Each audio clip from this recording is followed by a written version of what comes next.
Halo, perkenalkan nama saya Daniela Haritosa dengan NIM 202114020. Di sini saya akan menjelaskan dan menjabarkan mengenai tugas UTS saya dalam mata kuliah Perekonomian Indonesia. Tapi untuk sebelumnya, mohon maaf dengan keadaan suara saya seperti ini karena saya sedang mengalami pilek atau flu. Jadi suaranya kurang mendukung. Dan juga mohon maaf bila ada suara-suara yang selain suara dari saya. Soalnya di luar itu lagi rame. Di sini saya kan di kos. Nah, mari kita mulai. Yang pertama itu ada pertumbuhan perekonomian Indonesia. Apa sih pertumbuhan perekonomian Indonesia itu? Nah, mari kita bahas.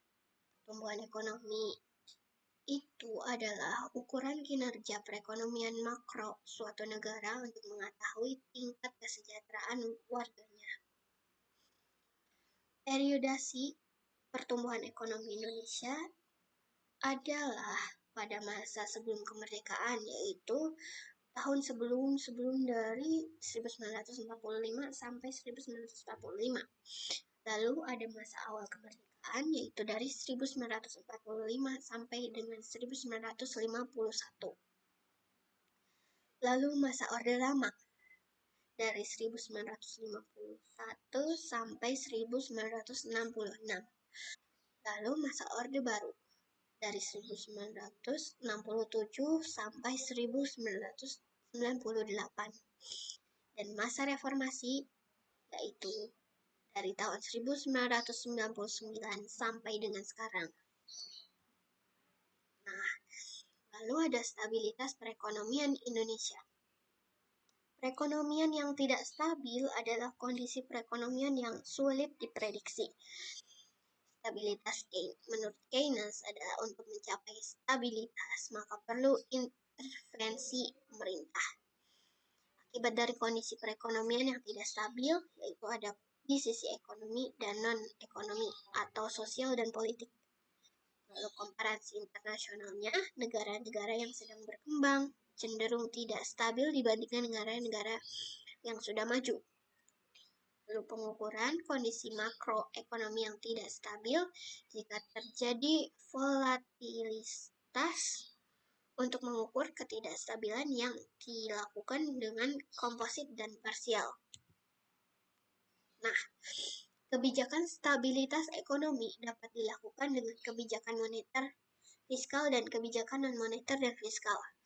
Yang berwenang dalam kebijakan moneter ini adalah Bank Indonesia atau BI. Yang bertanggung jawab dalam kebijakan fiskal adalah pemerintah, yaitu kabinet yang berjalan sekarang karena kebijakan fiskal berkaitan dengan APBN. Lalu ada IMF atau lembaga keuangan internasional. Nah, lembaga ini berfungsi untuk membantu negara-negara anggotanya untuk mengatasi masalah keuangan atau krisis ekonomi pada tahun 1997 sampai 1998. Lalu ada hubungan dengan pertumbuhan ekonominya apa sih? Nah, ada satu arah. Artinya itu pertumbuhan ekonomi hanya mempengaruhi stabilitas makroekonomi saja atau tidak saling mempengaruhi satu sama lain. Lalu ada dua arah, yaitu saling mempengaruhi satu sama lain. Nah, kita masuk ke tenaga kerjaan selanjutnya. Ada beberapa pengertian di sini. Kita akan bahas satu-satu. Apa sih tenaga kerja itu? Nah, tenaga kerja adalah setiap orang yang mampu melakukan pekerjaan untuk menghasilkan barang atau jasa guna memenuhi kebutuhan hidupnya. Lalu ada angkatan kerja. Apa itu angkatan kerja? Angkatan kerja itu merupakan penduduk dalam usia kerja yang berusia lebih dari 15 tahun, baik yang bekerja, yang sedang mencari pekerjaan atau pengangguran. Lalu ada kesempatan kerja. Kebutuhan tenaga kerja yang kemudian diperlukan oleh perusahaan atau lembaga. Kesempatan kerja ini sering disebut dengan lowongan pekerjaan. Lalu ada pekerja nih. Apa itu pekerja? Seseorang yang menghasilkan barang atau jasa yang mempunyai nilai ekonomis baik yang menerima gaji maupun yang bekerja sendiri. Lalu ada daya saing ketenaga kerjaan. Nah, ini ada beberapa daya saing dan saya akan membahasnya. Untuk yang pertama adalah tenaga kerja terlatih. Tenaga kerja terlatih itu yang memperoleh keahliannya melalui pendidikan non-formal atau dia menjalani kursus untuk mendapatkan keahlian tersebut. Itu yang kedua ada tenaga kerja ahli. Orang pribadi yang mempunyai keahlian khusus yang dalam memberikan jasa berdasarkan keahliannya tersebut tidak terikat oleh hubungan kerja. Lalu ada pelatihan berbasis kompetisi, yaitu suatu proses pendidikan yang pelatihannya dirancang untuk mengembangkan kemampuan, dan juga selanjutnya ada lembaga pelatihan tenaga kerja produktif, skilled, dan semi-skilled. Nah, lalu selanjutnya kita masuk ke dalam cipta kerja. Di dalam cipta kerja ini ada yang pertama, tenaga kerja muda. Tenaga kerja muda itu merupakan penduduk yang usia kerja 15 tahun ke atas. Lalu ada tenaga kerja lansia. Tenaga kerja yang sudah memasuki sekitar umur 50 tahun ke atas. Juga ada tenaga kerja disabilitas, yang dimana pekerjanya itu mengalami kekurangan, ada kurang secara fisik. Nah, yang tenaga kerja juga ada tenaga kerja dan digitalisasi. Lalu ada informasi pasar kerja, pekerja migran Indonesia, dan juga tenaga kerja asing. Dalam ketenaga kerjaan ini ada masalah, yaitu semakin tinggi tingkat jumlah sumber daya manusia, maka semakin tinggi tingkat ketenaga kerjaan. Maka dari itu biasanya akan menimbulkan masalah, yaitu masalahnya biasanya pekerjaannya sedikit tapi sumber daya manusianya banyak, jadi semakin banyak orang yang mengalami pengangguran. Lalu kita akan masuk ke neraca pembayaran. Neraca pembayaran ini merupakan suatu pembukuan yang menunjukkan aliran pembayaran yang dilakukan dari negara-negara lain ke dalam negeri dan dari dalam negeri ke negara-negara lain. Pembayaran yang dilakukan meliputi penerimaan dari ekspor dan pembayaran untuk impor barang dan jasa, aliran masuk dan penanaman modal asing, dan pembayaran penanaman ke luar negeri, dan aliran ke luar negeri juga aliran masuk dalam jangka pendek.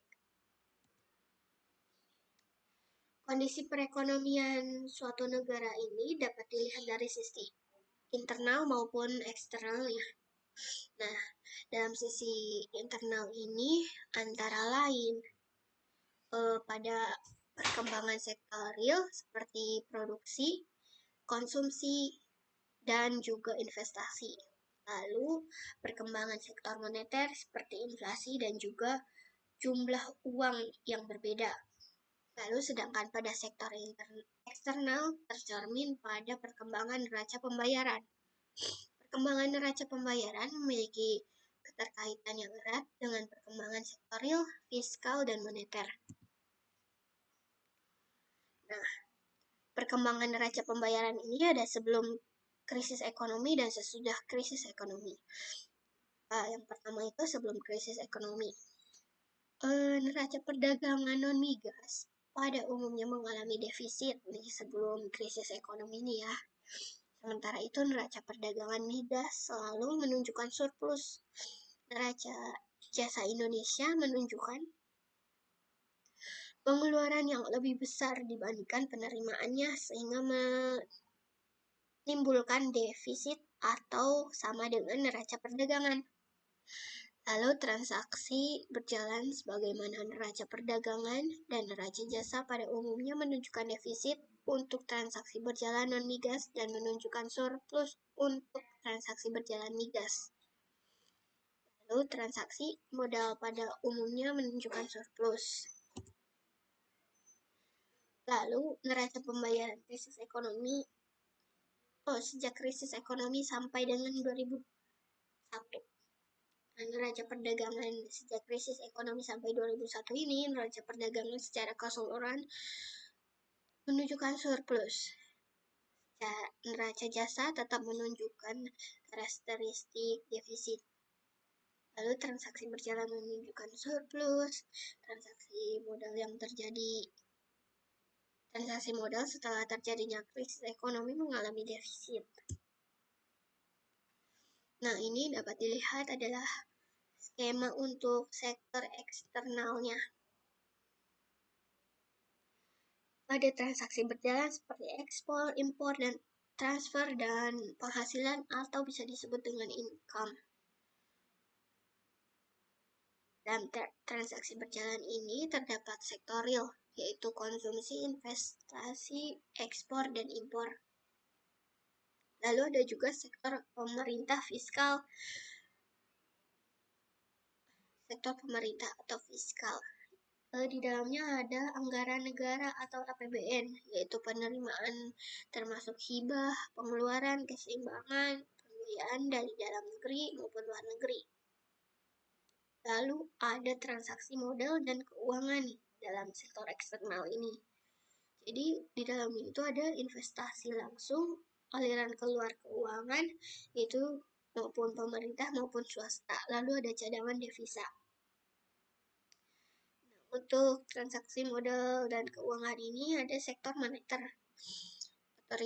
Di dalamnya ada otoritas moneter, yaitu aktiva luar negeri bersih dan juga aktiva domestik bersih.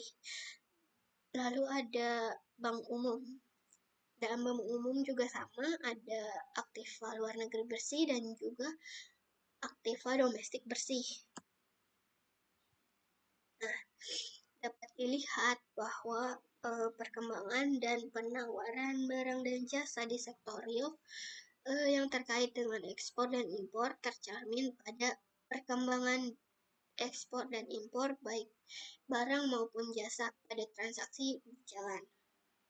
Demikian pula transfer seperti hibah dari luar negeri pada pemerintah yang merupakan bagian dari penerimaan anggaran negara tercatat dalam transaksi berjalan.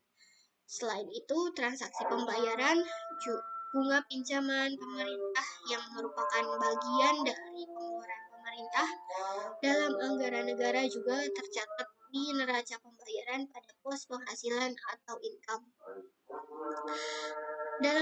Dalam itu, aliran modal luar negeri yang merupakan salah satu sumber pembiayaan baik pada kegiatan sektor pemerintah atau fiskal maupun bank umum akan tercatat pada perkembangan transaksi modal keuangan dalam neraca pembayaran.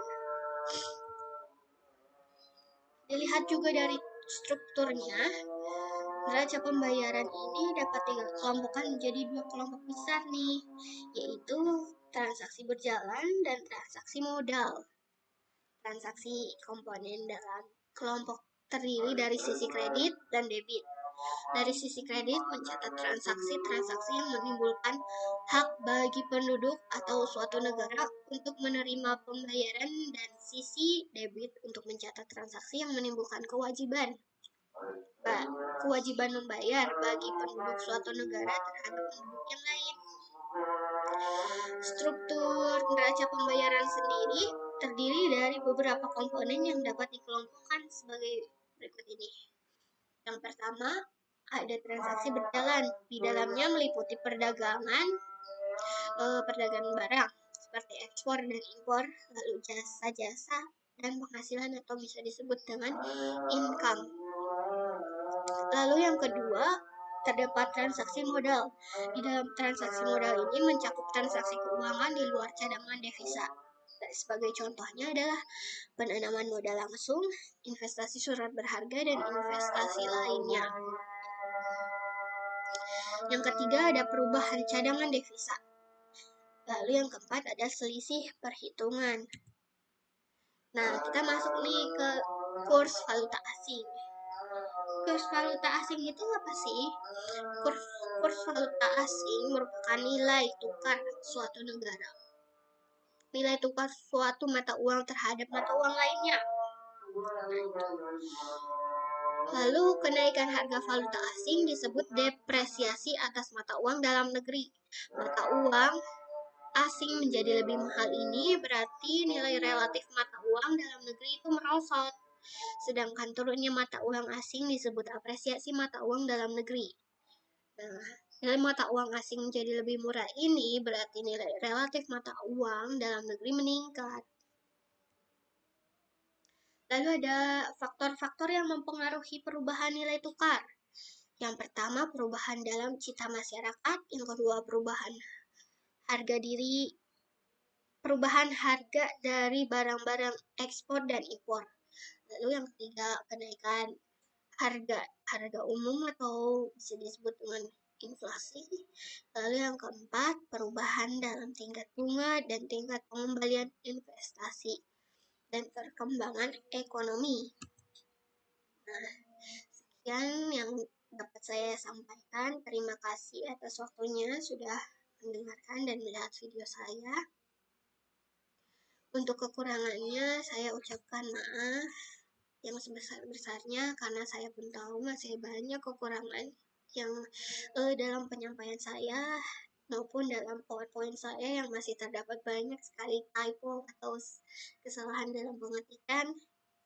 Mohon dimaafkan. Saya Daniela Haritosa